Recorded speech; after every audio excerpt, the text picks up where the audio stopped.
بسم اللہ الرحمن الرحیم۔ اللہ تبارک و تعالی جل جلالہ و عما نوالہ کے لیے تمام تعریفیں، تمام حمدیں، تمام ثنائیں، اور اس کے پیارے محبوب حضرت محمد مصطفیٰ صلی اللہ علیہ وآلہ وسلم کی برگاہ بے کس بنا کے اندر ہدیہ درود و سلام عرض کرنے کے بعد، آج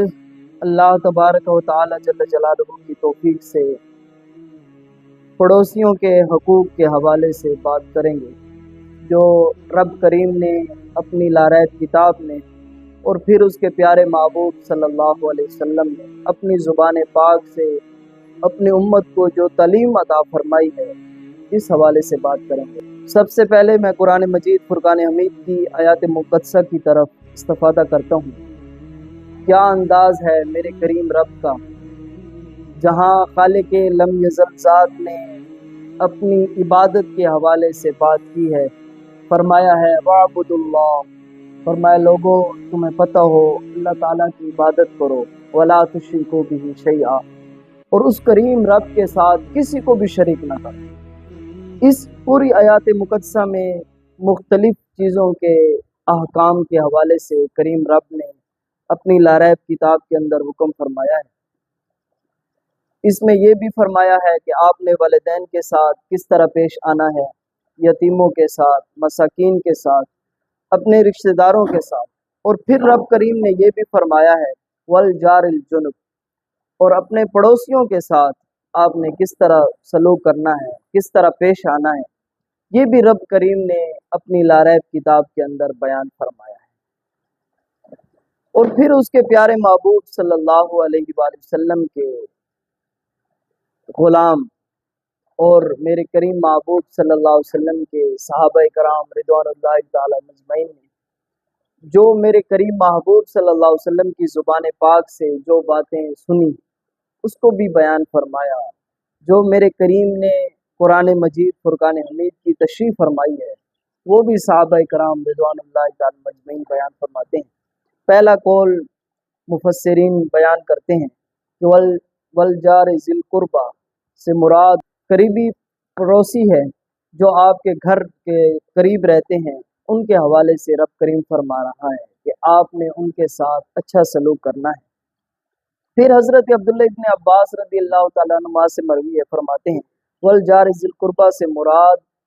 وہ پڑوسی ہیں جو تمہارے رشتہ دار بھی رکھتے ہو، رشتے کے اندر بھی آپ کو ان کے ساتھ تعلق ہو، اس کے حوالے سے کریم رب فرما رہا ہے کہ آپ نے ان کے ساتھ اچھا سلوک کرنا ہے۔ بہرحال متفق علیہ حدیث مبارکہ ہے، بخاری شریف کے اندر بھی موجود ہے اور صحیح مسلم شریف کے اندر بھی موجود ہے، اور بھی مختلف کتب کے اندر یہ حدیث پاک جو ہے موجود ہے۔ حضرت عبداللہ ابن عمر رضی اللہ تعالیٰ عنہ اور ام المؤمنین حضرت عائشہ الصدیقہ طیبہ طاہرہ رضی اللہ تعالیٰ عنہ بیان کرتی ہیں، رسول کریم صلی اللہ علیہ وآلہ وسلم نے فرمایا ما زال جبرائیل علیہ السلام یوصینی بالجار، فرمایا کہ حضرت جبریل علیہ السلام میرے پاس بار بار آ کر انہوں نے ہم پڑوسیوں کے حوالے سے جو احکام بیان کیے ہیں، ان کے حوالے سے جو تاکیدیں بیان کی ہیں، فرمایا کہ اتنی تاکیدیں بیان فرمائی ہیں کہ رسول پاک صلی اللہ علیہ وسلم یہ گمان کرتے تھے کہیں کہ ان پڑوسیوں کو اپنے گھر کے ورثاء کے اندر شامل نہ کر دیں۔ اتنی تاکید فرمائی ہے حضرت جبریل علیہ السلام آ کر میرے کریم محبوب صلی اللہ علیہ وسلم،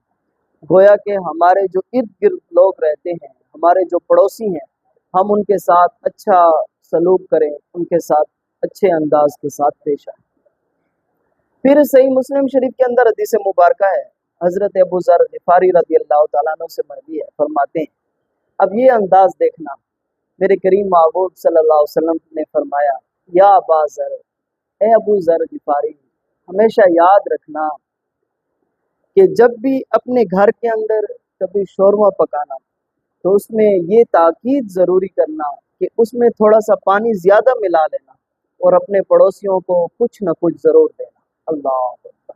یہ میرے کریم محبوب صلی اللہ علیہ وسلم کا انداز ہے کہ اگر آپ گھر میں جب بھی شورما پکانا تو اس میں تھوڑا سا پانی زیادہ ڈال کے کسی قریب جو پڑوسی ہیں ان کو ضرور دینا۔ اللہ اکبر۔ اور حضرت ابو ذر غفاری رضی اللہ تعالیٰ عنہ سے ایک اور حدیث مبارکہ منقول ہے، اور وہاں بڑے نرالے انداز ہے۔ حضرت ابو ذر غفاری رضی اللہ تعالیٰ عنہ بیان کرتے ہیں، ان خلیلی صلی اللہ علیہ وآلہ وسلم، فرمایا میرے دوست، میرے یار رسول کریم صلی اللہ علیہ وآلہ وسلم نے مجھے فرمایا ہے کہ ابو ذر غفاری اپنے پڑوسن اور اپنے پڑوسیوں کا ضرور خیال کرنا، اور جب بھی اپنے گھر کے لیے کوئی چیز پکانا تو اپنے پڑوسیوں کا خیال کرنا، انہیں ضرور دینا۔ پھر حضرت ابو ہریرہ رضی اللہ تعالیٰ عنہ سے مروی ہے، فرماتے ہیں کہ اللہ کے رسول صلی اللہ علیہ وسلم کا یہ انداز دیکھیں۔ صحابہ کرام رضوان اللہ تعالی مجمعین کا مجمع ہے، تمام صحابہ کرام جمع ہیں۔ میرے کریم محبوب صلی اللہ علیہ وسلم نے فرمایا، بیٹھے بیٹھے قسمیں فرمائی، واللہ لا یؤمن، واللہ لا یؤمن، واللہ لا یؤمن، فرمایا اللہ کی قسم وہ مسلمان نہیں ہو سکتا، اللہ کی قسم وہ مسلمان نہیں ہو سکتا، اللہ کی قسم وہ مسلمان نہیں ہو سکتا۔ فرمایا جس پڑوسی کا پڑوسن جو ہے، یا جس پڑوسی کے ساتھ والے جو ساتھ قریبی ان کے گھر ہیں، وہ ان کی شروں سے محفوظ نہیں ہے، ہر وقت وہ ان لوگوں کو تکلیف دیتے ہیں جو ساتھ والے گھر والے ہیں، فرمایا اللہ کی قسم وہ مسلمان نہیں ہو سکتا، اللہ کی قسم وہ مومن نہیں ہو سکتا۔ یہ میرے پیارے محبوب صلی اللہ علیہ وسلم نے اپنی زبان پاک سے خود فرمایا ہے۔ اب خود اندازہ لگائیں، جو پڑوسیوں کے شر سے محفوظ نہیں ہے، میرے کریم محبوب صلی اللہ علیہ وسلم نے ان پڑوسیوں کے لیے، ان گھر والوں کے لیے یہ فرمایا ہے کہ اللہ کی قسم وہ مسلمان نہیں ہو سکتے۔ تو ہمیں چاہیے کہ ہم جو ہمارے ارد گرد پڑوسی ہیں ان کا خیال کریں، اور جب بھی اپنے گھر میں کوئی چیز احسن اور کوئی نئی چیز پکائیں تو ضرور ان کو بھی دیں۔ یہ میرے کریم محبوب صلی اللہ علیہ وسلم کا حکم ہے، یہ رب کریم کا بھی یہی حکم ہے کہ آپ اپنے پڑوسیوں کے ساتھ اچھا سلوک کریں۔ اور اس کے بعد میرے پیارے محبوب صلی اللہ علیہ وسلم نے بھی یہی فرمایا ہے کہ جب آپ گھر میں کوئی نئی چیز بنائیں یا کوئی شوروا بنائیں تو اس میں زیادہ پانی ڈال کر اپنے قریبی پڑوسیوں کو بھی دینا۔ اور پھر یہ بھی فرمایا کہ اللہ کی قسم کوئی شخص اس وقت تک مسلمان نہیں ہو سکتا جب تک کہ اس کے شر سے اپنا ساتھ والا پڑوسی جو ہے وہ محفوظ نہیں ہے۔ تو میرے کریم محبوب صلی اللہ علیہ وسلم نے فرمایا اللہ کی قسم وہ مسلمان نہیں ہو سکتا۔ اللہ تعالیٰ سے دعا ہے کہ اللہ تعالیٰ ہمیں صحیح معنوں میں مسلمان ہونے کی توفیق عطا فرمائے۔ وآخر دعوانا ان الحمدللہ۔